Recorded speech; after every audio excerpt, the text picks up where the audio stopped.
The next process for these footings is to install the steel we need to reinforce the concrete in our foundations. We start this process by taking measurements of our trenches, prepare to cut the mesh with our grinder.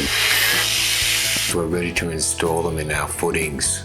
I'm going to put some plastic props underneath so they sit in the middle of the concrete. We go through the entire foundation. When we come to pouring the concrete, I've got access to this lower level. If we found a lucky penny, I wonder how long that's been buried for.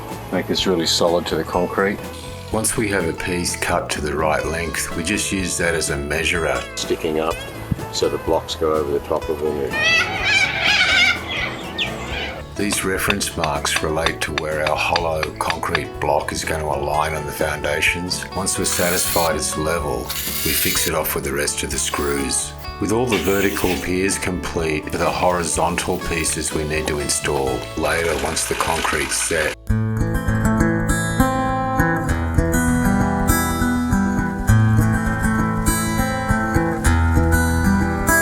Lay your head upon my shoulder. Shut off your thoughts and clear your mind.